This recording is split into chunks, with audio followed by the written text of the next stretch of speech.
Hello friends, this is the second lecture on Pituitary. So today we will be discussing about the diagnosis of Cushing syndrome. So my name is Dr. Santosh Abraham. I'm one of the specialist registrars in diabetes and endocrinology at Scarborough General Hospital. So let's begin.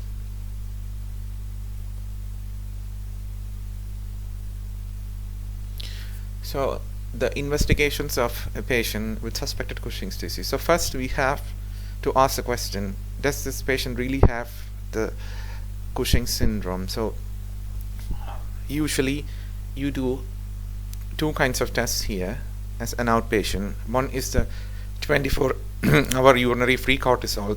You take at least two tests, and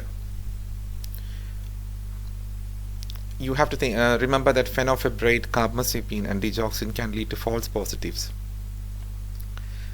Another one is overnight dexamethasone suppression test. So you give 1 milligram dexamethasone at midnight, and then you measure the cortisol at 9 a.m. So cortisol less than 50 nanomole per liter makes Cushing's unlikely. So if there is poor dexamethasone absorption or hepatic enzyme induction, then false positives could happen. So if two tests are negative, Cushing syndrome is unlikely. So this differs to the Endocrine Society's guidelines, which I will discuss later during the second half of this session, where they actually recommend three kinds of tests, including the salivary cortisol, so midnight salivary cortisol also. So I will discuss that too in detail. So the inpatient tests are midnight cortisol and a LDST. So the midnight cortisol is based on the circadian rhythm of cortisol secretion. So this is lost in Cushing syndrome. So if you measure a serum cortisol at midnight, the cortisol at this time is at a nadir, so it's less than 50 nanomole per liter, but in Cushing syndrome it is elevated. Alternatively, you could do the low dose dexamethasone suppression test. So you give 0.5 milligram dexa 6 hourly for 48 hours at the following tests, like 9 a.m., 3 p.m., 9 p.m. and 3 a.m. So it should lead to the complete suppression of cortisol, like the midnight cortisol. It should come to less than 50 nanomole per liter in normal subjects. So a pre-test cortisol and a post and a cortisol at the end of day 2 are done here. So again, with the dexamethasone suppression test, factors which could decrease dexamethasone suppression and hepatic enzyme induction should be considered, because they could all cause the false positives. What about Pseudo-Cushing's? So Pseudo-Cushing's also will show loss of diurnal rhythm, but alcohols return to normal cortisol secretion after a few days abstinence. And severe depression can be very difficult because it could be a feature of Cushing syndrome itself, or it could be due to the severe depression that you are getting a Pseudo-Cushing's like picture. So Pseudo-Cushing's show a normal cortisol rise with hypoglycemia. So this is the basis of the insulin tolerance test. But in Cushing syndrome, it shows a blunted rise, but it's not 100% reliable. And up to 20% of patients will show a normal cortisol rise. So you think about the combined dexamethasone suppression test and the CRH. So you give 0.5 milligram dex 6 hourly for 48 hours, and then you give a CRH 1 microgram per kilogram intravenously at 6 a.m. So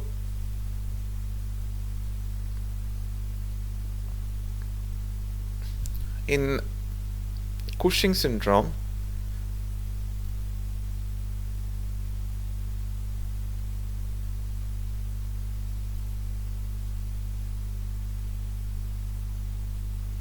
the CRH, after the CRH administration, the cortisol will go below above 38 nanomole mole per liter,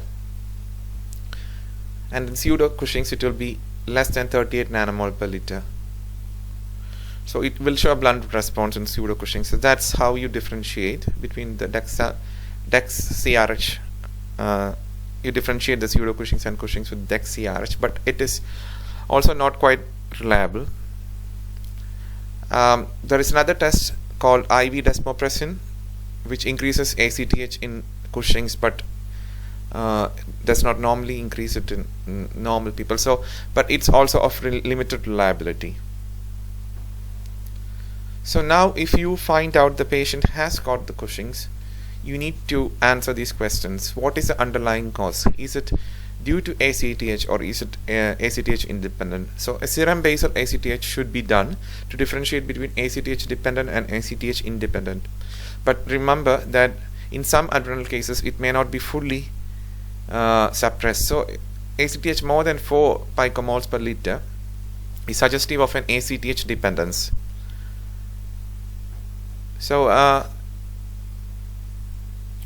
to differentiate between pituitary dependent Cushing syndrome and ectopic Cushing syndrome, which both will be producing ACTH, the basal ACTH however has very little value. And also the patients with ectopic disease tend to have higher ACTH levels. So in these cases you could do a very simple test, serum potassium. So hypokalemia less than 3.2 millimole per liter is found in almost 100% of patients with ectopic secretion of ACTH, but only in less than 10% of patients with pituitary dependent disease. So if you have elevated ACTH, which is a bit high or more than usually seen in the pituitary dependent form, and then you have hypokalemia less than 3.2 millimole per liter, you could be almost sure that the ACTH is ectopic. So there is also a high dose dexamethasone suppression test, but it uses 2 milligram doses of dexamethasone. So in Cushing's, the cortisol falls by less than 50% of the basal value, but in ectopic disease there is no suppression. But approximately 10% of the ectopic cases, especially in the carcinoid syndrome, shows more than 50% suppression, and 10% of the Cushing syndrome do not suppress. But anyway, it is also used to, or the combination of all these tests could give us a picture whether the ACTH is from an ectopic source or is it from the pituitary. So then you have the corticotrophin releasing hormone test. So you give the GRH, CRH IV 100 milligrams. So it will cause an exaggerated rise in cortisol and ACTH in pituitary dependent Cushing syndrome. Then you have the inferior petrosal sinus sampling. So it is done together, both the sinuses are done together, and ACTH is measured centrally and peripherally after stimulating with IV CRH. So it differentiates between pituitary dependent and ectopic disease. So if the ratio is more than 2, it is very suggestive of pituitary dependent disease, and more than 3 is diagnostic. So this test is usually performed when the cortisol levels are elevated. So unlike the AVS, which we have discussed in adrenal adenomas and lateralization, the inferior petrosal sinus sampling has got less value in lateralizing the tumor.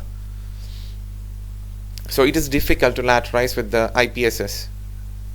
And other complications are brainstem vascular events and DVTs. So more about the dexamethasone suppression test. So estrogens generally increase the cortisol binding globulin. There are false positive rates for the overnight DST in 50% of women with taking OCP, because these assays measure total cortisol. So these drugs should be stopped, or the OCPs or the estrogen containing formulations should be stopped 6 weeks before testing or retesting. Also, decreases in cortisol binding globulin or albumin in critically ill nephrotic patient or in liver failure will have decreased serum cortisol values. So they could actually give rise to a false they could give rise to a decrease in serum cortisol. So hypocortisolism can be variable. So that's why we take the 2 USCs of 2 urinary samples or 2 serum cortisol measurements. So it increases the confidence in the test results. So if you have 2 tests abnormal, then you can exclude the diagnosis. But if one is abnormal, then you need to confirm it. So I will discuss it when I discuss with the guidelines. So phenytoin, phenobarbital, carbamazepine, rifampicin, alcohol, they induce hepatic enzymatic clearance of DEX. So it reduces the plasma DEX concentrations. So DEX clearance also is reduced in liver and renal failure.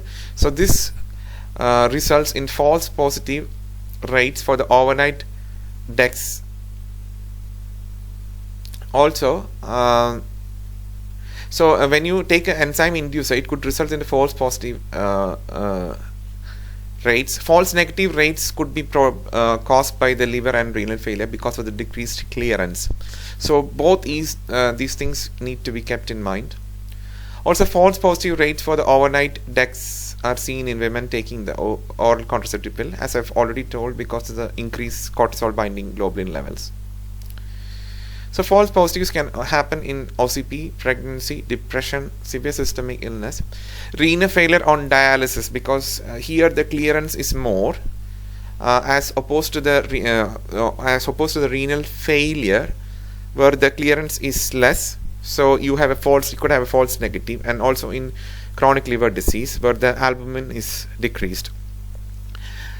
And also in chronic alcohol abuse, as age decreases, the DEX false positives increase, and anorexia nervosa, and as I've told you before, through the anti-epileptics through enzyme induction, it could result in false positive DEX. So what about the UFC? So the serum cortisol, it measures the total cortisol, so it's the CBG bound and the free hormone. But UFC is not affected by the conditions and medications that alter the CBG, because in women who take estrogen, they might have the increased CBG and they might have the high serum cortisol concentration. So doing a DEX suppression will not be sensible, but their UFC remains normal.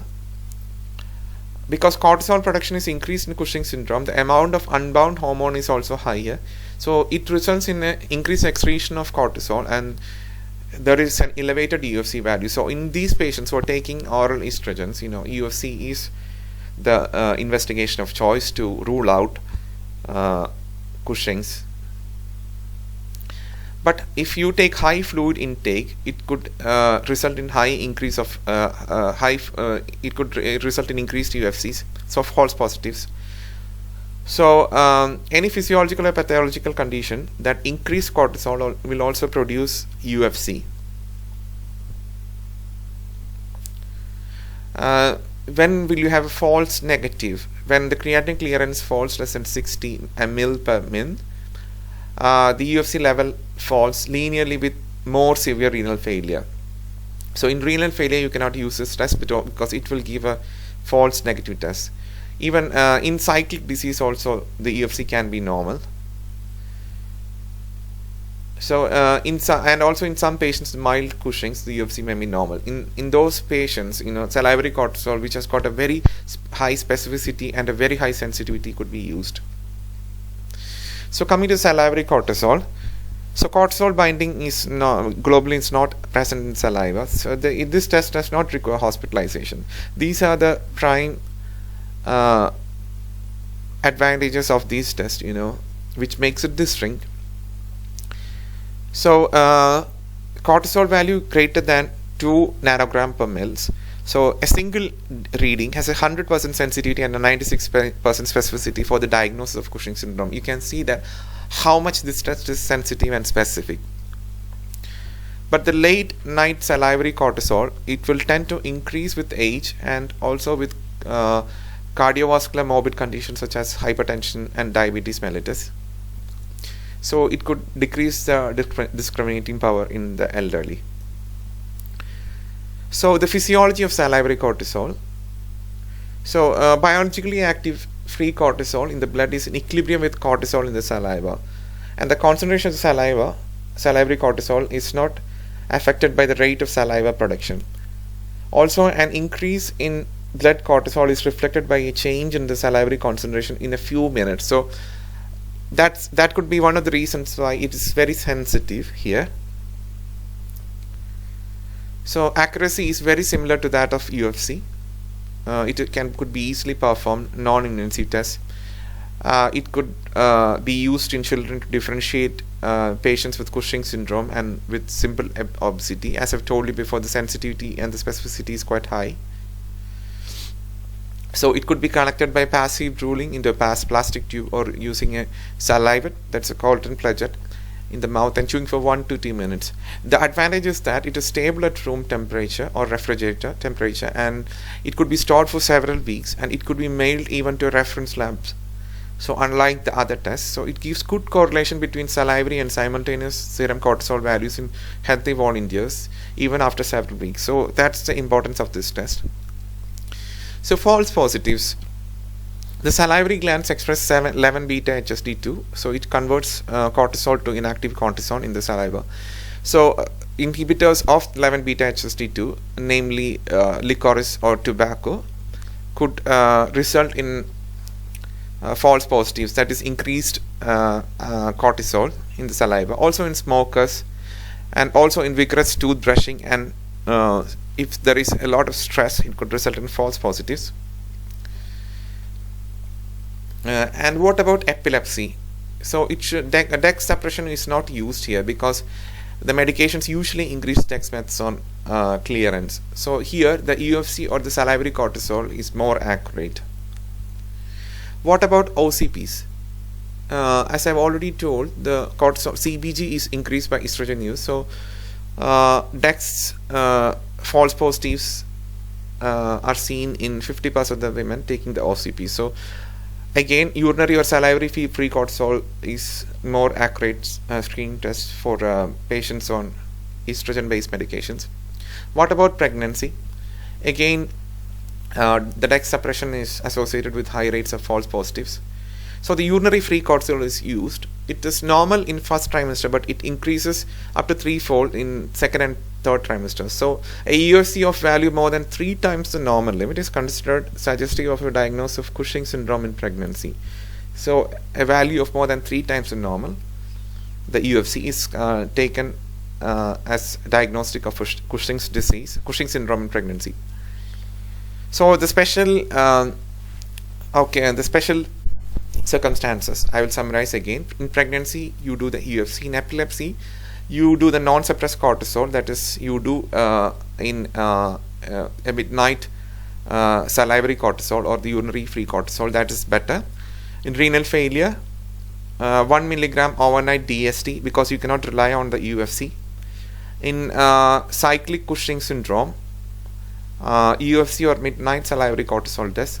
In adrenal insulinoma, 1 milligram DST or late night urinary cortisol test rather than the UFC. So that should be in mind. So 1 milligram DST is used in renal failure and adrenal insulinoma. You can think that both are close together, the kidneys and the adrenal. So you can think like that way. So you just think about 1 milligram overnight is the choice in adrenal and renal. Pregnancy, you diagnose it with the urine pregnancy test usually. So the urine free cortisol also could be used. You think like that. And in epilepsy, the blood, because most of them are enzyme inducers. So think about the salivary or the urine cortisol. But if you are a smoker, or if you use licorice, or if you are chewing tobacco, you cannot use the salivary or urine. And then in cyclic Cushing syndrome, you use the UFCs rather than, because the dex suppression may miss it. So these are the screening tests for Cushing syndrome. 24-hour urinary free cortisol. So false positives 1%, false negatives 5 to 10%. The sensitivity is 95. What about the midnight cortisol? So the sensitivity is 100%, and the LDST, the sensitivity is 98%. So all these tests are actually very good, except the overnight 1 milligram. So it could be positive, false positive in 13% to 23% in these cases. And to differentiate between pituitary dependent and ectopic disease in ACTH dependent Cushing syndrome, as I've told you before, just check the potassium and just check the CRH also. So CRH will produce a very huge rise in pituitary dependent, whereas the potassium will be very high in the ectopic disease. Also, suppression of basal cortisol to more than 50% on high dose HDST, high dose dexamethasone suppression test, will be more in pituitary dependent. So it will be only in 10% ectopic disease. So if the potassium is low, less than 3.2, it's ectopic, and if there is no response to CRH, it is ectopic, and if there is no suppression, it is also ectopic. But if there is exaggerated rise, if the serum potassium is normal, and if there is suppression in a HDST, it all indicates that it is ACTH dependent. So just remember this. It could be asked in the question, and it could be asked in the exam. So I will recap quickly about the Endocrine Society guidelines. So this is how they have formed, they have created an algorithm. So if a Cushing syndrome is suspected, you have to consider, the primary care physicians have to refer them to an endocrinologist. They have to consider that after doing the screening test. So first of all, exclude exogenous glucocorticoid exposure. That's very, very important. Otherwise, you will go for all these tests. And if you exclude that, you can perform either of these tests, unlike the slides before I showed before. So here you have a 24-hour urine-free cortisol, overnight 1 milligram DST, and the late-night salivary cortisol. So at least 2 of these tests, or more than 2 of these tests, should be done. At least 2 tests should be done. So any abnormal result, so if it is normal, Cushing syndrome is unlikely. So if it is abnormal, then you exclude physiological causes, and then definitely go and consult the endocrinologist. So then you do perform 1 or 2 other studies, and then if repeat the abnormal study again if one of them is abnormal. So in certain people, you have to do the DEX-CRH, as I've told, to differentiate between the Pseudo-Cushings and the Cushings. And if there is a discrepancy, again do additional evaluations. So if it is abnormal after performing 1 or 2 other tests, it is Cushing syndrome. But if they are normal, then it excludes Cushing's. So who should be tested? So thorough drug history to exclude iatrogenic Cushing syndrome. So people with unusual features for age, like osteoporosis or hypertension, early onset, and with multiple and progressive features, and also in kids with decreased height and increasing weight, so disproportionate to the height if they are having more weight, and also in adrenal incidentoma, which is suggestive of an adenoma, you are going to screen for the Cushing syndrome.